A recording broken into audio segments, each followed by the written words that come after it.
तो हेलो बच्चों, स्वागत है आपका आपके अपने YouTube channel maths by Abhishek sir में। तो बच्चों, आज के इस वीडियो में हम आपको बताएंगे बिहार बोर्ड गणित कक्षा 10 का जो है अध्याय 9 को, जिसका नाम है त्रिकोणमिति के कुछ अनुप्रयोग। तो बच्चों, आज के इस वीडियो में हम आपको प्रश्नावली 9.1 के सवालों को बताएंगे। हमने इससे पहले आपको एक से लेकर 7 नंबर तक को अच्छे से बता दिया था। तो चलिए प्रश्न 8 को निकालते हैं।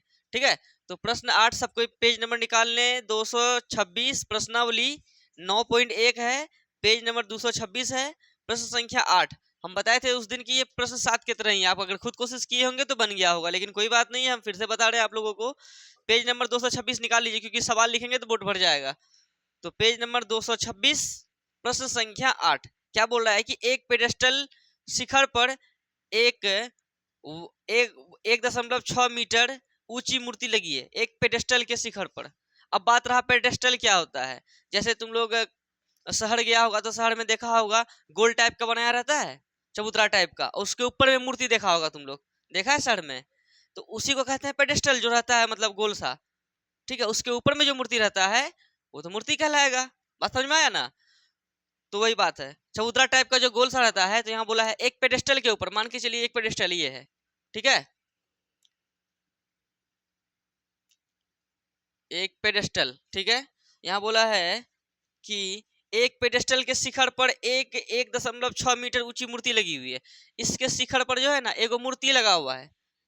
ठीक है, कितने सेंटीमीटर का, देखो यहाँ मूर्ति लगा हुआ है 1.6 मीटर का। मान के चलिए इसका नाम देते हैं ए बी, और ये क्या है सी। ये जो बी सी है क्या है, एक पेडेस्टल है, और ये 1.6 मीटर क्या है, एक मूर्ति है जो कि इसके शिखर पर है। इसको शिखर कहते हैं, इसको पाद बिंदु कहते हैं, पता है ना।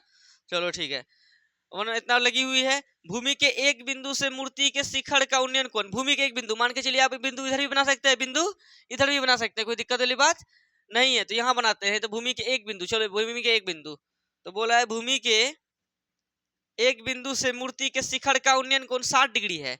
उन्नयन कोण मूर्ति के शिखर का, मूर्ति ये है, इनका शिखर ये है, और मूर्ति का पाद बिंदु ये है, बोलो। तो इनके शिखर का उन्नयन कोण कितना डिग्री है, 60 डिग्री। और ये तो दृष्टि रेखा हो गया, क्षैतिज रेखा देंगे तभी ना उन्नयन कोण बनेगा या अवनमन कोण बनेगा।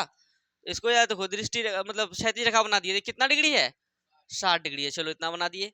फिर क्या बोलता है, 60 डिग्री है, और उसी बिंदु से पेडेस्टल के शिखर का उन्नयन कोण 45 डिग्री है। इसी बिंदु से पेडेस्टल के, ये पेडेस्टल है ना, इसके शिखर, पेडेस्टल ये है, पेडेस्टल का शिखर ये है, का उन्नयन कोण कितना डिग्री है, इसी बिंदु से कितना डिग्री है, 45 डिग्री है। तो ऐसे करके कितना बनाएंगे, 45 डिग्री। अरे बोलो, ठीक है, 45 डिग्री है। अब पेडेस्टल की ऊंचाई याद करें, पेडेस्टल क्या, यही ना रे, मतलब बीसी। पेडेस्टल की ऊंचाई याद करें, कितना है पेडेस्टल की ऊंचाई ये बताइए, कोई दिक्कत है, बस चित्र बनाइए, हिसाब बन गया। ठीक है ना। देखो एक पेडेस्टल बीसी है, इसके ऊपर में 1.6 मीटर का एक मूर्ति लगा हुआ है, और मूर्ति के शिखर का उन्नयन कोण 60 डिग्री है, और पेडेस्टल के शिखर का और इसी बिंदु से इसका उन्नयन कोण कितना डिग्री है, 45 डिग्री है। तो पेडेस्टल कितना ऊंचा है ये बताइए, यानी वो चबूतरा जो गोल सा होता है जिसके ऊपर मूर्ति लगा रहता है, वो चबूतरा कितना ऊंचा है ये बताइए। इससे पहले क्या था, मीनार दिया हुआ था, अरे भवन दिया हुआ था, तो मीनार की ऊंचाई याद करें। अभी मान के चलिए मीनार के जगह में मूर्ति दे दिया, और भवन के जगह में पेडेस्टल दे दिया, तो पेडेस्टल की ऊंचाई याद करना है, कोई दिक्कत नहीं है। तो निकालते हैं हम लोग, क्या निकालने का कोशिश करेंगे, बीसी। और देखो दोनों में कॉमन क्या बताओ तो, अच्छा ए बी सी, इसका नाम क्या दे दे, डी। दोनों त्रिभुज में, ये त्रिभुज में भी और ये त्रिभुज में भी कॉमन भुजा क्या है, सी डी। अगर हम सी डी निकालने का कोशिश करेंगे ना, हमें जो ये बीसी निकालना है ना, बीसी अपने आप ज्ञात हो जाएगा। जो कॉमन रहता है ना उसको निकालने का हम लोग कोशिश करते हैं, और वो हिसाब क्या हो जाता है, बन जाता है। यानी दोनों त्रिभुज में जो सेम रहे उसको निकालने का कोशिश कीजिए। इसके बाद जो हम बताएंगे आपको 9 की 10 नंबर में जो बताएंगे उसमें भी वही सिस्टम है।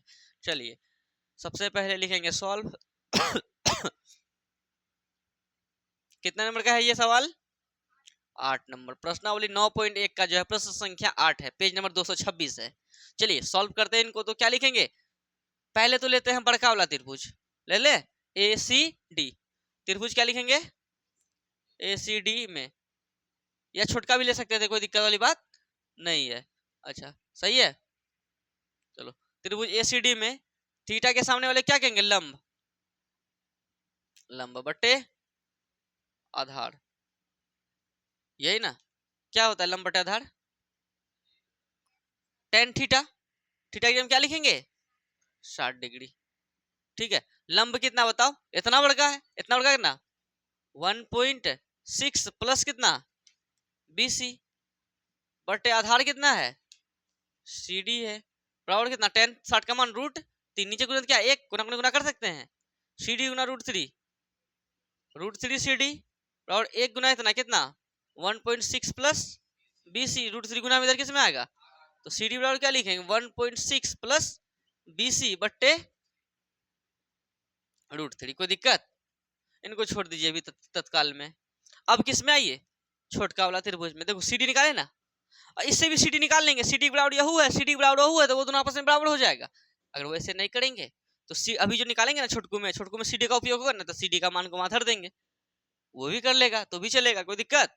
अब नाउ कौन सा त्रिभुज में सही चल रहा है सब कुछ, त्रिभुज किस में BCD में, त्रिभुज BCD में, इस त्रिभुज में थीटा कितना है 45 डिग्री, थीटा के सामने वाले क्या कहेंगे लंब बट्टे क्या रे आधार, बोलो क्या लिखेंगे। अच्छा आधार ही क्यों ले रहे हैं, ये क्यों नहीं ले रहे, आधार इसलिए ले रहे हैं क्योंकि ये दोनों में क्या है कॉमन है, इसलिए लंब बटे आधार क्या होता है टेन थीटा, थीटा कितना डिग्री रे 45 डिग्री। बताओ लंब कितना है BC बटे आधार कितना है आधार है CD बराबर 10 45 का मान एक, नीचे गुणित क्या है, कोई दिक्कत, देखो या BC, अच्छा हाँ नीचे आ जाएगा, या देखो या BC गुना एक करेंगे तो BC बराबर CD गुना एक करेंगे तो CD, BC बराबर CD आया। अब बताओ CD का मान इतना है, क्या हम इसको इसके जगह अपने रख सकते हैं, बोलो ना, इसको मान लो समीकरण 1, और यहाँ लिख देंगे कि BC बराबर CD का मान धर देंगे किससे समीकरण 1 से, तो क्या लिखेंगे या BC बराबर क्या लिख देंगे CD की जगह हम क्या लिखेंगे 1.6 प्लस BC बट्टे √3, कोई दिक्कत, कहां से, तो ब्रैकेट में लिख देंगे समीकरण 1 से। आप जैसे बनाइए, तरीका अनेक है, आप जैसे हिसाब बनाइए हिसाब राइट बनना चाहिए बस, ठीक है। अब क्या करेंगे, इसके नीचे कुछ क्या बाबू गुना कर सकते हैं, एक गुना इतना कितना 1.6 प्लस BC, √3 गुना BC क्या हो जाएगा √3 BC। अब क्या करो BC वाले के एक साइड, बिना BC वाले को, तो 1.6 बराबर क्या लिख देंगे √3 BC प्लस का BC उधर भेजेंगे तो माइनस का BC, इधर क्या बचा 1.6 बराबर कितना, ये दोनों में कौन सी कॉमन है BC कॉमन है, BC ले लिए, BC ले लिए तो क्या बचा √3 माइनस यहाँ क्या बचा 1। अब बताओ 1.6 लिख दिए, √3 माइनस 1 इधर गुना में किस में आ जाएगा इधर √3 माइनस 1 भाग में आ गया, बराबर कितना बचा उधर BC, तो BC का मान कितना आ गया 1.6 बटे √3 माइनस 1, कोई दिक्कत है। ये हो गया BC, अब BC तो निकालना था लेकिन BC का आंसर ये दिया हुआ नहीं है, तो क्या कर सकते हैं ज्यादा से ज्यादा हर का परिमाकलन करेंगे, तो क्या लिख देंगे 1.6 बट्टे कितना √3 माइनस 1 यहाँ भी, और √3 माइनस 1 बट्टे माइनस है तो प्लस लिख देंगे, और √3 माइनस है तो प्लस लिख देंगे, नहीं समझा क्या कर रहे हैं यहाँ पर 1.6 लिख के इसका क्या कर दिए परिमेयकरण, इसको कहते हैं हर का परिमेयकरण करना, बात समझ में आ रहा है। और ये ब्रैकेट में लिख दो यहाँ पे हर का क्या करने पर परिमेयकरण करने पर, ये हमारा रहा क्या, यहाँ तक बात क्लियर। अब उधर जगह है नहीं तो इधर करते हैं 1.6 गुना इतना करेंगे तो लिख देते हैं 1.6 ब्रैकेट में कितना √3 प्लस 1, अब ब्रैकेट में कितना लिखेंगे √3 माइनस 1 यहाँ भी है, √3 माइनस 1 यहाँ भी है, तो a प्लस मतलब a minus B into a plus B क्या होता है a square minus B square मतलब √3 का स्क्वायर माइनस बी स्क्वायर मतलब 1 का स्क्वायर।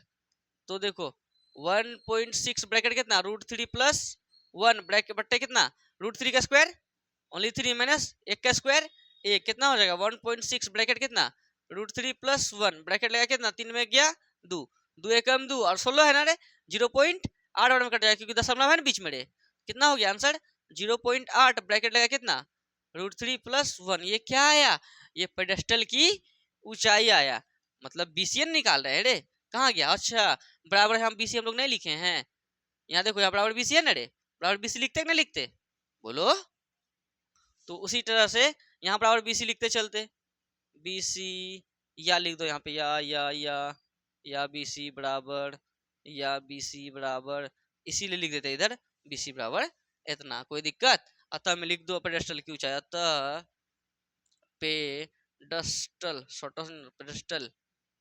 की ऊंचाई कितना आ गया?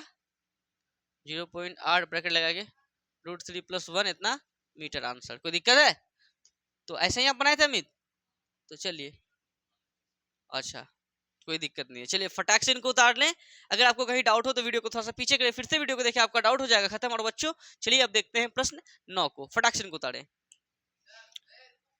तो बच्चों अब देखिए 8 हो गया ना, अब प्रश्न 9 को देखते हैं, ठीक है? चलिए कक्षा 10 से कोई दिक्कत नहीं है।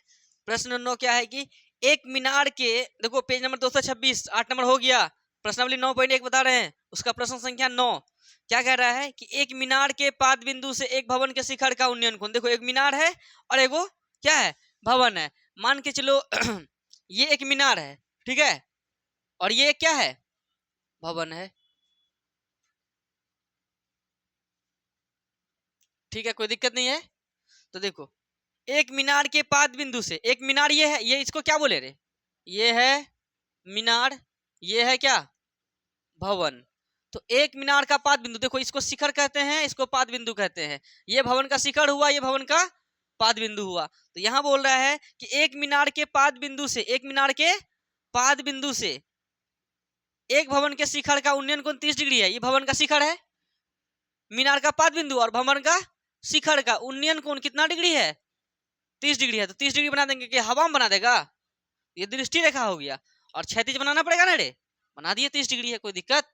चलो ठीक है मीनार से शिखर का उन्नयन कोण 30 डिग्री है, और भवन के पाद बिंदु से मीनार का शिखर का उन्नयन कोण, भवन का पाद बिंदु ये है और मीनार का शिखर ये है, इसका उन्नयन कोण कितना डिग्री दिया हुआ है? 60 डिग्री दिया है, तो 60 डिग्री बना दिए, 60 डिग्री है, ठीक है। यदि मीनार 50 मीटर ऊंची है, मीनार कितना ऊंचा है 50 मीटर, ठीक है, तो भवन की ऊंचाई ज्ञात करें, मतलब भवन कितना ऊंचा है ये बताइए, कितना सस्ता हिसाब है ना, बनेगा कि नहीं बनेगा? अब तुम कोशिश करो इसमें क्या कि कॉमन, दोनों त्रिभुज में कॉमन क्या है, मतलब मान के चलो ये ए है, बी है, सी है, डी है, बी सी, इसके लिए भी है बी सी, इसके लिए भी, हम लोग कोशिश करेंगे क्या निकालने का, जो कॉमन हो ना उनको निकालने का कोशिश करो, जो तुमको CD निकालना है ना वो आराम से निकल जाएगा, कोई दिक्कत वाली बात नहीं है, कोई दिक्कत? तो चलो 9 नंबर को करते हैं सॉल्व, कोई दिक्कत है रे? मेन है चित्र को बनाना, बन गया हिसाब बन जाएगा, और तुम लोग को क्या करना है प्रैक्टिस करना है घर में, कि ये सवाल को पढ़ेंगे और चित्र तो हम बना के देवे किए हैं, पढ़ के उस चित्र को एक एक लाइन को पढ़ेगा और उस चित्र से क्या करेगा मिलाएगा, दिमाग में अपना जब बैठा लेगा ना इस बात को, ये लाइन को पढ़े, अच्छा ऐसे बना, ये ऐसे हुआ, चित्र जैसे बैठ गया दिमाग में, आपसे हिसाब पक्का बनेगा, कोई दिक्कत नहीं होगा। इसलिए चित्र पे ज्यादा फोकस करना है, तो घर जाके क्या करना है कि आप लोगों को आराम से जो है एक एक लाइन को पढ़ना है और चित्र को मतलब दिमाग लगा के देखना है, और एक बार देख लेने के बाद तब खुद दिमाग लगाइए, बोर्ड ले लीजिए और किताब ले लीजिए, अपने से नहीं होता है, पढ़े बनाए, देख लीजिए कि सर जो बनाए थे उससे मैच खा रहा है, हाँ खा रहा था, इसका मतलब हिसाब क्या हो रहा है बनने लगेगा तुम लोग का भी, फिर मजा आएगा, कोई दिक्कत वाली बात नहीं होगा। तो लिखते हैं त्रिभुज किसमें है, छोड़ इसमें और इसमें, इसका क्या नाम है ABC, तो त्रिभुज ABC में, इस त्रिभुज में बताओ थीटा के सामने वाले को लंब यानी P बट्टे ये क्या कहलाएगा आधार, लंब बटे आधार किसका होता है फॉर्मूला tan थीटा, थीटा की कितना डिग्री रे 60 डिग्री, लंब का मान कितना है 50 है, बटे आधार कितना है BC, और tan 30 का tan 60 का मान √3, नीचे गुणित क्या है BC गुना √3 BC बराबर 1 गुना 50, इसीलिए BC बराबर कितना आ गया 50 बटे √3, कोई दिक्कत है? ये तो किससे निकाले त्रिभुज ABC से, अब त्रिभुज किससे निकालेंगे BCD से, त्रिभुज BCD में, इस त्रिभुज में थीटा, थीटा ये है, थीटा के सामने वाले क्या कहेंगे लंब, बट ये क्या है आधार ही क्यों लेते हैं, क्योंकि देखो बाबू ये कॉमन है ना, बराबर कितना किसका होता था, टेन थीटा, थीटा में कितना डिग्री है, 30 डिग्री। लंब का मान कितना है, भवन, भवन मतलब कितना है, CD या BC, जो DC जो भी बोलो, आधार कितना है, आधार है BC, बराबर कितना, टेन 30 का मान, टेन 30 का मान होता है 1/√3। गुना गुना करेगा, BC गुना 1 BC बराबर √3 गुना CD, √3 CD। कई बच्चा बोलेगा सर ये जो BC का मान निकाल के रखे यहाँ धर दीजिए ना, धर सकते हैं, कोई दिक्कत नहीं है। कोना कोनी गुना करेंगे तो यहाँ से CD नहीं आ जाएगा, और CD यानी क्या आ जाएगा, भवन। नहीं तो इसको मान लो समीकरण 1, इसको मान लो समीकरण, देखो BC बराबर यहू है, BC बराबर यहू है, यहू यहू आपस में क्या हो जाएगा, बराबर। एक के चीज के बराबर, अगर BC बराबर यहू है, BC बराबर यहू है, तो यहू दोनों चीज आपस में क्या होगा, बराबर हो जाएगा। या नहीं तो आप क्या कीजिए, यहाँ इसको समीकरण 1 मान के BC का मान कितना है, BC की हम कितना लिख देंगे, 50/√3 बराबर कितना, इधर √3, और CD यहाँ ब्रैकेट में क्या लिख दीजिए, समीकरण 1 से। नहीं समझ आया, अब नीचे गुना क्या, 1 गुना गुना कर देंगे, √3 गुना √3, 3 √9 होता है, लेकिन 3 क्या, CD बराबर 1 गुना 50, 50, इसीलिए CD बराबर कितना हो जाएगा, 50, 3 गुना में है तो भाग में, ये हो गया फाइनल आंसर। मतलब CD मतलब क्या, भवन की ऊंचाई। तो लिख देंगे अतः भवन की ऊंचाई बराबर 50/3 मीटर। कोई बात नहीं है, पूर्णांक में दिया तो पूर्णांक में हम लोग आंसर देते हैं। देखो 3 भागा 50 कर दो, कितना बार में, 15 तिया 45, ठीक है, ओ 16 तिया 48, उससे भी ज्यादा होता है ना, कितना हो गया 2, 16 पूर्णांक 2/3, 16 तिया 48 2 50/3, तो क्या हो जाएगा 16 पूर्णांक 2/3 मीटर, ये आंसर। या 50/3 भी कोई मार रहा है तो वो भी सही है, कोई दिक्कत वाली बात नहीं है। अगर बुक में 16/2√3 है तो उसको बुक का आंसर मिला दिए, कोई दिक्कत है। चलिए फटाक से इनको उतारिए। अब जो है प्रश्नावली 9.1 का आज के इस वीडियो में हम आपको 8 और 9 को बताए हैं, और नेक्स्ट वीडियो में हम नेक्स्ट सवाल को बताएंगे। तो आज के लिए इतना ही, मिलते हैं आप लोगों से कल के क्लास में। और होमवर्क क्या है जान जाइए, होमवर्क देख लीजिए क्या है, HW है आप लोगों का, हम 9वें अध्याय से देंगे आप लोगों को 9.1 का जो है 1 number, 2 number, 3 number, 4 number, 5 number, 6 number, 7 number, 8 number और 9 नंबर तक। आप ज्यादा नहीं, एक एक बार को बना लीजिए, पहले एक बार कोशिश पहले देख लीजिए कैसे कैसे बनता है, उसके बाद खुद से बनाना है, चीटिंग नहीं करना है, तब ना पता चलेगा आप जानते हैं कि नहीं जानते। और यहाँ से फाइनल एग्जाम में आपका 1 5 नंबर फिक्स है, ठीक है। तो चलिए अब मिलते हैं आप लोगों से नेक्स्ट वीडियो में, धन्यवाद।